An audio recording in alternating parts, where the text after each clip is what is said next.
Hello friends, வணக்கம். Welcome back to happy home makers kitchen. இன்றைக்கி hotel style lemon rice வீட்டிலேயே எப்படி பண்ணுறதுன்னு பார்ப்போமா. அதுக்கு சுவையான ஒரு சேப்பங்கிழங்கு ரோஸ்ட் அதுவும் எப்படி பண்ணுறதுன்னு பார்ப்போம் வாங்க. 1.5 கப் அளவுக்கு பச்சரிசி எடுத்து நல்லா களைஞ்சு கொதிக்கிற தண்ணியில் நான் ஆட் பண்ணியிருக்கேன். இப்போ இந்த மேலே இந்த நொரை மாதிரி வருது பார்த்திங்களா, இதை நம்ம ரிமூவ் பண்ணிடலாம். இதை ரிமூவ் பண்ணாலே நம்மளோட ரைஸ் ரொம்ப டேஸ்ட்டாக இருக்கும். இந்த தூரம் தூக்கி போட்டுடலாம்.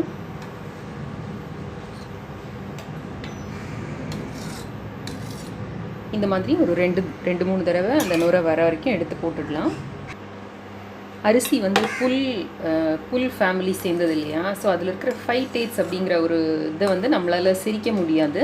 ஸோ இந்த மாதிரி கஞ்சியை ரிமூவ் பண்ணி இந்த மேலே இருக்கிற அந்த நுரையை ரிமூவ் பண்ணிட்டோம்னாலே நமக்கு வெயிட் போடுற ப்ராப்ளமும் இருக்காது, செரிக்காமல் இந்த வயிறு பொறுமல் அந்த மாதிரி ப்ராப்ளம்ஸ் எல்லாம் இல்லாமல் இருக்கும்.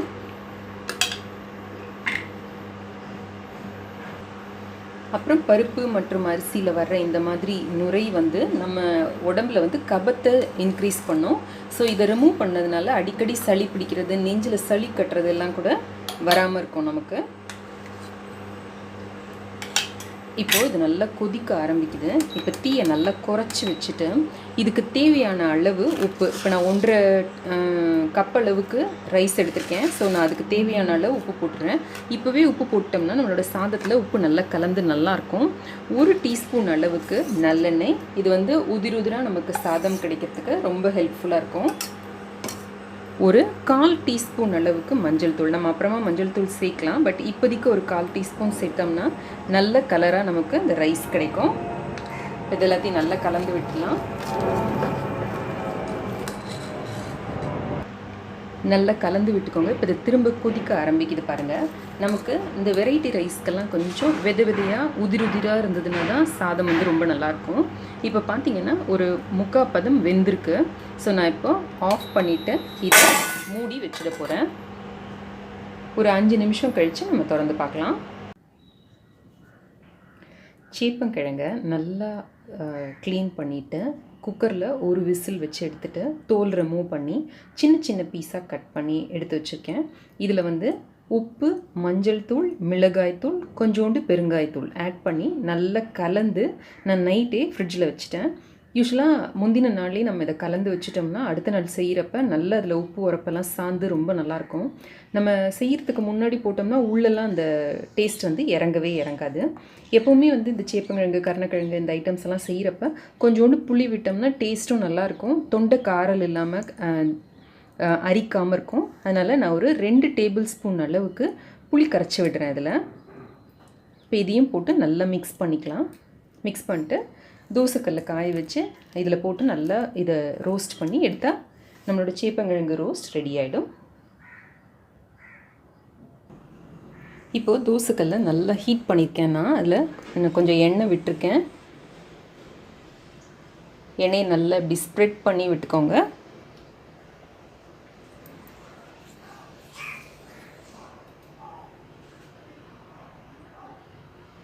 இதில் இப்போ இந்த சேப்பங்கிழங்கு துண்டுகளை ஒன்றா எடுத்து இந்த மாதிரி உதுத்தாப்பில் போட்டோம்னா எல்லா பீஸுமே நமக்கு நல்லா ரோஸ்ட் ஆகி கிடைக்கும்.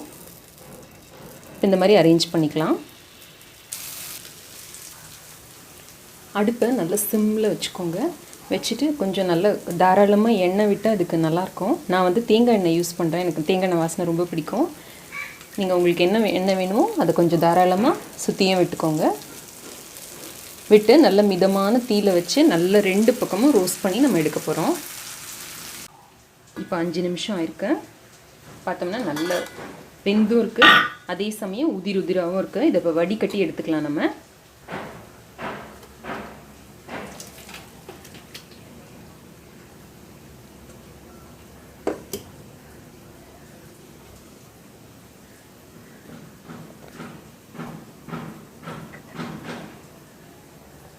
இப்போ இந்த மாதிரி வடிகட்டி ஒரு சலடையில் எடுத்துக்கிட்டோம்னா நமக்கு ரைஸ் கூல் ஆக ஆக நல்ல உதிராக கிடைக்கும். ஒரு டேபிள் ஸ்பூன் அளவுக்கு நல்லெண்ணெய் எடுத்துருக்கேன் நான் கடாயில். இதில் 1/4 டீஸ்பூன் அளவுக்கு கடுகு ஆட் பண்ணிக்கலாம். கடுகு பொரிய ஆரம்பிக்குது. 1/4 டீஸ்பூன் அளவுக்கு உளுத்தம் பருப்பு, 1/4 டீஸ்பூன் அளவுக்கு கடலை பருப்பு, ஒரு சிட்டிகை சீரகம். இது ரொம்ப ஜாஸ்தியானுச்சுன்னா ஒரு ஸ்மெல் வரும், அதனால் ஒரு சிட்டிகை தான் ஆட் பண்ணுறேன். 2 காய்ந்த மிளகாய் இதை பண்ணி ஆட் பண்ணி நல்ல பொன்னிறம் ஆகிற வரைக்கும் இதை வதக்கி எடுத்துக்கலாம். நம்ம பருப்புகள்லாம் நல்ல பொன்னிறமாக வதங்கியிருக்கு. இதில் ஒரு 4 முந்திரி பருப்பு அதையும் போட்டு நல்லா வதக்கிக்கலாம்.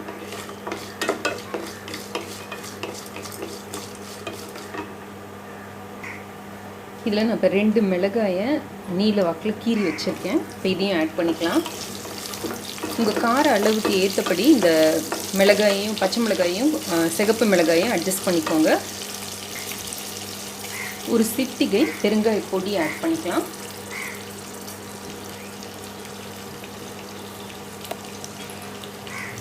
இந்த பெருங்காயமும் நல்லா பொரிஞ்ச உடனே இதுக்கு தேவையான அளவு கருவேப்பிலை 1லேருந்து 2 ஆர்க்கு கருவேப்பிலை நம்ம போட்டுக்கலாம். போட்டு இதையும் நல்லா எண்ணெயில் வதக்கிக்கலாம். இப்போ கருவேப்பிலை இலைகளும் நல்லா வதங்கியிருக்கு. இதில் இப்போ ஒரு 1/4 டீஸ்பூன் அளவுக்கு மஞ்சள் தூள் ஆட் பண்ணிக்கலாம். ஆல்ரெடி நம்ம வந்து ஒரு 1/4 டீஸ்பூன் அளவுக்கு மஞ்சள் தூள் ரைஸில் ஆட் பண்ணியிருக்கோம். ஸோ இதில் ஒரு 1/4 டீஸ்பூன் ஆட் பண்ணி அதை லேசாக பொரிய ஆரம்பிக்கிறப்ப அடுப்பை ஆஃப் பண்ணிடலாம். ஆஃப் பண்ணிவிட்டு ஒரு டேபிள் ஸ்பூன் அளவுக்கு வறுத்த நிலக்கடலை. இந்த நிலக்கடலை முந்திரி பருப்பு எல்லாமே ஆப்ஷனல், வேணும்னா ஆட் பண்ணிக்கலாம், இல்லாட்டி தேவையில்லை. இப்போ இதில் தோல் சீவி நறுக்கி வச்சுருக்கிற இஞ்சி கொஞ்சோண்டு திருவி போட போகிறேன். ஒரு சின்ன பீஸ் துருவின இஞ்சி.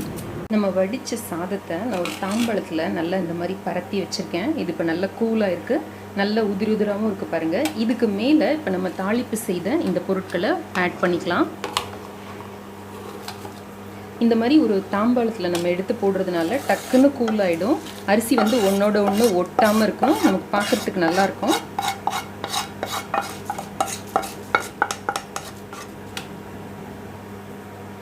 கொஞ்சம் இதுலேருந்து சாதத்தை எடுத்து போட்டு பாக்கி இருக்கிறதையும் இந்த மாதிரி கலந்து எடுத்துக்கலாம். நம்ம வேஸ்ட் ஆகாமல் இருக்கும். நம்மளோட சேப்பங்கிழங்கு ஒரு பக்கம் நல்லா ரோஸ்ட் ஆகிருக்கு, அடுத்த பக்கம் திருப்பி போடலாம். எல்லாத்தையும் 2 பக்கமும் நல்லா கிறிஸ்பியாக கோல்டன் ப்ரௌன் ஆன உடனே இந்த மாதிரி எடுத்துடலாம். அடுத்தடுத்த ஈடையும் நம்ம இதே மாதிரி போட்டு எண்ணெய் போட்டு 2 பக்கமும் ரோஸ்ட் பண்ணி எடுத்துக்கலாம். நீங்கள் ஒரு வேளை கம்மி எண்ணெயில் ரோஸ்ட் பண்ணணும் ஹெல்த் ரீசன்ஸ்க்காக அப்படின்னு நினச்சிங்கன்னா இந்த மாதிரி நான்ஸ்டிக் தவாவில் போட்டு ஹீட் பண்ணி ரோஸ்ட் பண்ணி முடிச்சுட்டு கடைசியாக இதில் ஒரே ஒரு ட்ராப் இல்லை 2 ட்ராப் தேங்காய் எண்ணெய் விட்டு அப்படி கலந்து விட்டுட்டிங்கன்னா ஃபுல்லும் எண்ணெயிலே நல்லா பண்ண மாதிரி வாசனையாக நல்லாயிருக்கும். இது இப்படி கலந்து விட்டுட்டால் போதும், ரொம்ப நல்லாயிருக்கும். இப்போ நம்ம தாளிப்பு சாமான் எல்லாம் சேர்த்துட்டோம். இதில் லெமனை பிழிஞ்சு விட்டு நம்ம வந்து கலந்துக்க வேண்டியது தான்.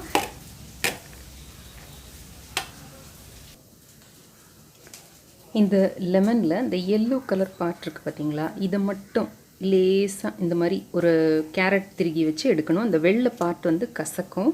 இந்த மஞ்சள் கலர் பார்ட்டு மாத்திரம் இந்த மாதிரி மெதுவாக தோல் சீவி நம்ம எடுத்துக்கிட்டோம்னா இதை வந்து சின்ன சின்ன பீஸாக கட் பண்ணி நம்ம லெமன் ரைஸில் ஆட் பண்ணோம்னா நல்ல லெமன் வாசனையோட ரொம்ப நல்லாயிருக்கும். இந்த மாதிரி இந்த லெமன் 2 கலெக்ட் பண்ணிக்கலாம். ஒரு 1/4 டீஸ்பூன் அளவு போதும், ரொம்ப தேவையில்லை. அந்த வெள்ளை பார்ட் மாத்திரம் வராமல் பார்த்துக்கோங்க. இதை இப்போ பொடியாக கட் பண்ணி நம்ம இந்த ரைஸில் ஆட் பண்ணிக்கலாம். இப்போ இதை பொடியாக கட் பண்ணியிருக்கேன், இதை ஆட் பண்ணிடலாம். இப்போ இதில் நம்ம லெமன் பிழிஞ்சு விட்டுக்கலாம்.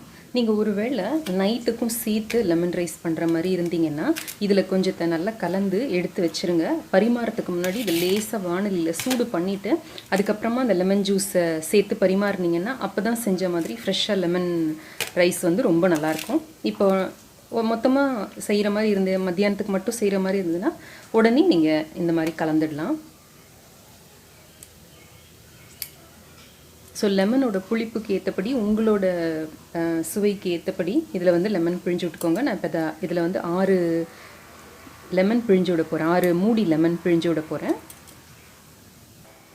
லெமன் பிழிஞ்சு விட்டாச்சு. இதில் ஒரு சிட்டிகை தூள் வெல்லம் சேர்க்குறேன்னா அது அந்த புளிப்பு சுவை காரம் எல்லாத்தையும் தூக்கி கொடுக்கறதுக்கு உதவும், பேலன்ஸ் பண்ணவும் உதவும். இப்போ இதை நல்லா மிக்ஸ் பண்ணிக்கலாம். நம்ம நம்ம இந்த லெமன் ரின்ஸ் சேர்க்கறதுனால லெமன் எசன்ஸ் சேர்த்த மாதிரி நல்ல வாசனையாக ரொம்ப நல்லாயிருக்கும்.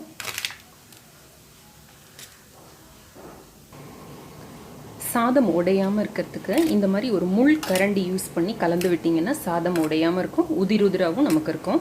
மெதுவாக பொறுமையாக இந்த மாதிரி அந்த லெமன் ஜூஸ் வந்து எல்லா இடமும் படுற மாதிரி நம்ம கலந்து விட்டுக்கலாம். பார்க்கவே நல்ல கலராக அட்ராக்டிவாக இருக்கும் நம்மளோட லெமன் ரைஸ் இந்த மாதிரி பண்ணோம்னா. இப்போது நம்மளோட லெமன் ரைஸ் நல்லா மிக்ஸ் பண்ணி ரெடி ஆகிடுச்சு. இதில் உப்பு புளிப்பு எல்லாம் சரியாக இருக்கான்னு பார்த்துக்கோங்க. இப்போ இதோட நம்ம கொஞ்சோண்டு கொத்தமல்லி இலைகள் ஆட் பண்ணிக்கலாம்.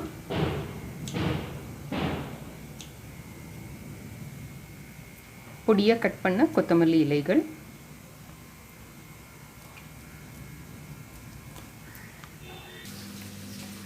இப்போ இதையும் சேர்த்து நல்லா மிக்ஸ் பண்ணிக்கலாம். இப்போது நம்மளோட hotel style lemon rice ready. இதோடு தொட்டு சாப்பிட்றதுக்கு சேப்பங்கிழங்கு ரோஸ்ட்டு, உருளைக்கிழங்கு ரோஸ்ட்டு, அப்பளம், லெமன் ஊறுகாய் எல்லாம் ரொம்ப நல்லாயிருக்கும். லெமன் தொக்கு, மாங்காய் தொக்கு, மாங்காய் ஊறுகாய் எல்லாம் ரொம்ப நல்லாயிருக்கும் இதுக்கு. இப்போது நம்மளோட கிறிஸ்பி சேப்பங்கிழங்கு ரோஸ்ட் ரெடி ஆகிடுச்சு. இந்த ரெசிபி உங்களுக்கு ரொம்ப பிடிச்சிருக்கும்னு நினைக்கிறேன். பிடிச்சிருந்ததுன்னா லைக் பண்ணுறதுக்கும் சப்ஸ்கிரைப் பண்ணுறதுக்கும் மறக்காதீங்க. இந்த ரெசிபி உங்களுக்கு ரொம்ப பிடிச்சிருக்கும்னு நினைக்கிறேன். பிடிச்சிருந்ததுன்னா லைக் பண்ணுறதுக்கும் சப்ஸ்கிரைப் பண்ணுறதுக்கும் மறக்காதீங்க.